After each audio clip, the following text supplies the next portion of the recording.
Hi there. In this video, I'll be explaining a short intro into Agile Scrum. This is brought to you by Kmtec Ltd.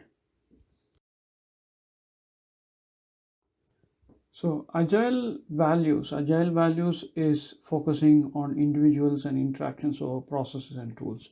So, this you would have read in many documentation, but what it really means is the whole idea of working as a team in Agile sense means that it concentrates on individuals and how we communicate with each other, lays emphasis on this rather than to have a rigid process and a lot of tools to manage these interactions or the individuals. So that's the focus basically. Then another value is working software or comprehensive documentation. So you know that we have sprints in Agile, so that means every sprint we deliver a working software. So there's always some working software which is available for the customer, and we are not relying too much on documentation in the initial phase of the project, and that's the focus. Customer collaboration over contract negotiation. So it's not about you don't fix things in the contract, like you do have some overall agreement, but still it's not rigid. So it's more agile values include more of a interactive customer collaboration. That means you will release each sprint a new software which will be looked upon by the customer, and depending on the feedback we will adjust the next sprints, and it goes on like that. So there's a constant customer interaction in this way of development.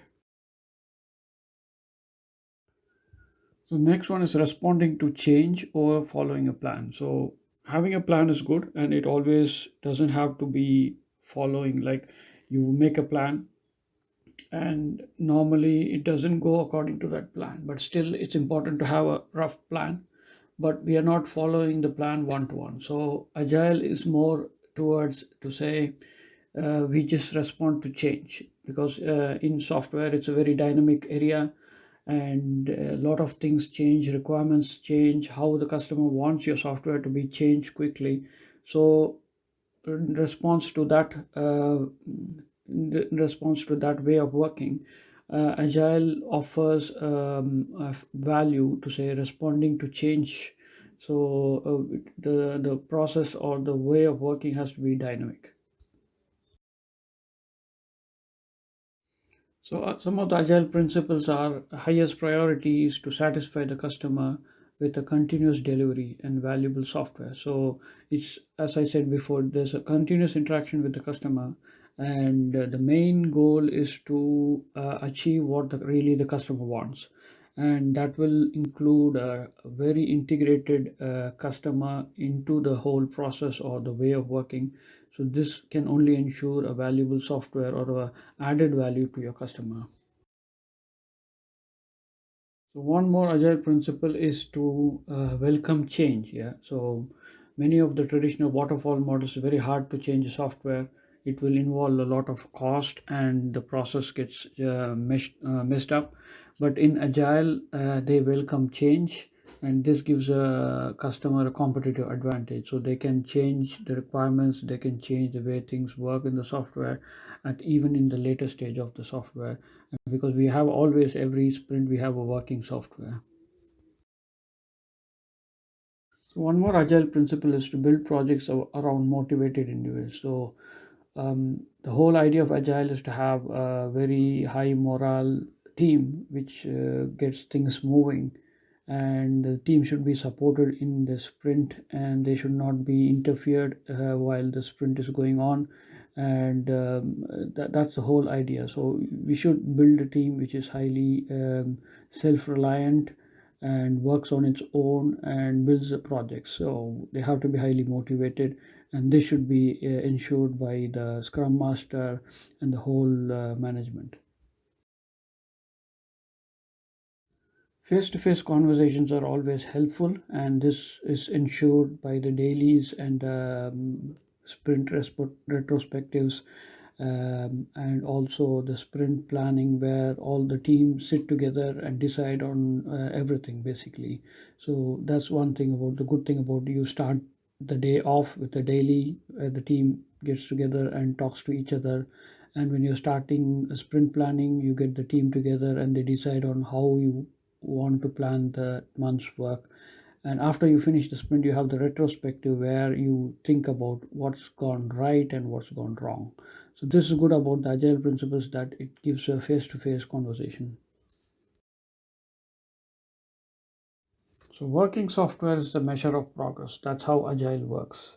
So that's a very nice way of measuring the metrics. Instead of having a big metric structure, you just have a working software which measures the progress. So agile processes promote sustainable development. The sponsors, developers, and users should be in the same pace. So that's one thing, because we are always in communication with each other, and the developers are in communication with the product owners, and the product owners are in communication with the business units or the business people. So there's always a constant communication. So everyone is in the same pace. That's ensured by agile. There's always a focus of technical excellence, and good design enhances agility. So there's always a scope for improvement, since we are all in a spiral way of working. So we always think of how to improve things and how to fix things, and this is one more good thing about agile. Self-organizing teams is the main focus of agile. So this actually, when you have a self-organizing team, you get good results. You get the best architecture, you get the best software, best requirements, and best designs, because the team works not in conflict with each other, but in a nice synchronous way with each other. So that will really enhance the efficiency of the team and the company. So one more good thing is about to have an adjustment system. So the team gets together and adjusts regularly about, so same like a football game where the team regularly gets together and talks with each other depending on how the other team plays and what are the new challenges coming out. So agile based on agility also does that. So it adjusts its behavior depending on the very dynamic situation it finds itself in. So multiple level of planning, agile, so you have the user stories, you have the sprint, and then you have the release and the roadmap and the product vision. So that's how it boils down to or builds it up. So you have the lowest level in the user stories. A set of user stories will be in one sprint, and a set of sprints will be in one release, and the whole release will be mapped to have a roadmap, and this goes to a product vision. And that's how the whole multi-level planning is done. So user story is always defined like in this format as a role I want to, would like to, should, or can, whatever function that work should be done so that the business achieves a benefit. So as a developer, I want to develop a specific website so that the business can add or increase their customer. So that will be a typical user story. Or as a developer, I want to add a specific button so that the business can use this specific button for any specific business value. So that's an example of some of the user stories. So factors in backlog prioritization. So you have a set of backlog, which is basically nothing but a set of user stories, and these user stories are in the backlog. So backlog is something like you have planned the work and put in a store, and whenever we need that, we take it out and put it into the sprint. So there are two types of backlog: sprint backlog and a general backlog. And sprint backlog is for a particular sprint, you have taken say 5 user stories and you have 3 in the backlog. So once you finish the 5 user stories, you can take another from the sprint backlog. So the whole backlog concept is as it's shown in the picture, is all boiling down from different like dependencies, risk, cost, value, resources, and knowledge. So this shows the two different teams, like functional teams and agile teams.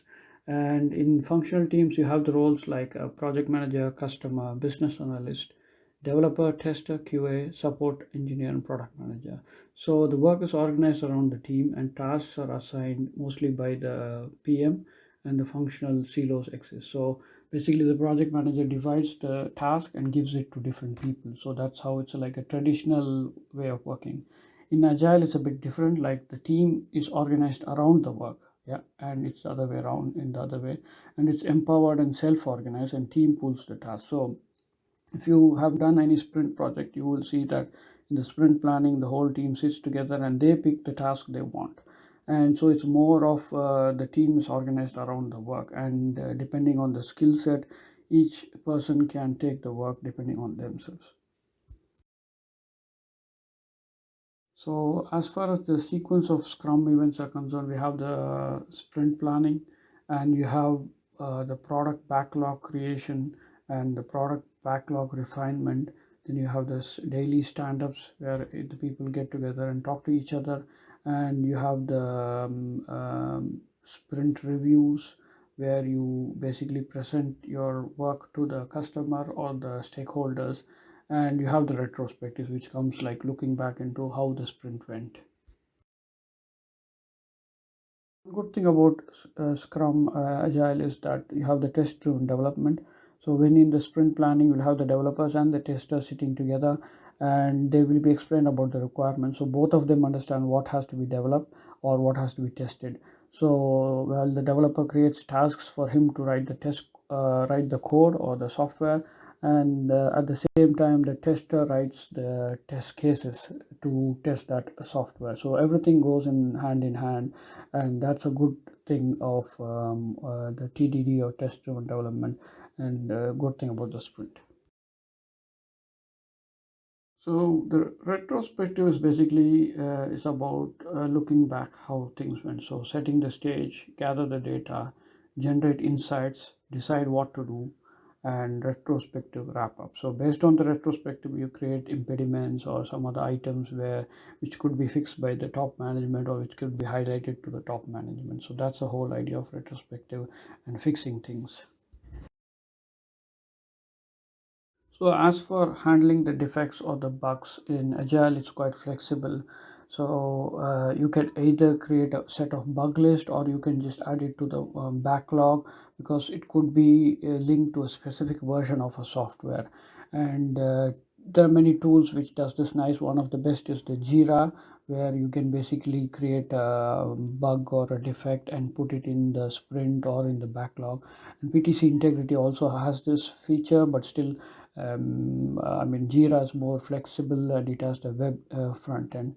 So that's one good thing about Agile, is how to handle the defects and how to manage the bugs, which include which fixes and improves the quality of the product.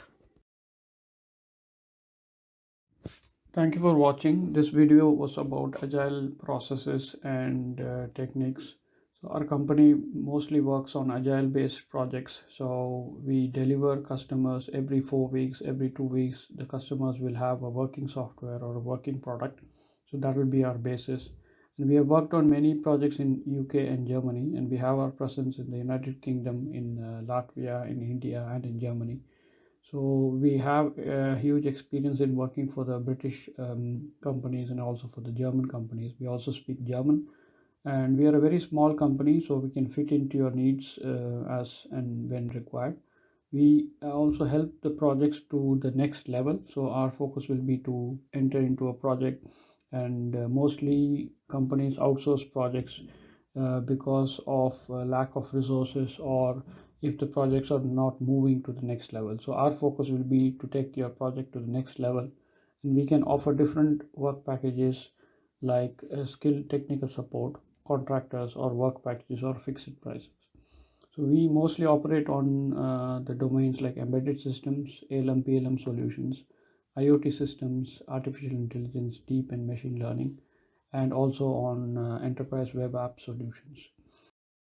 Please do contact us if you have any project related requirements.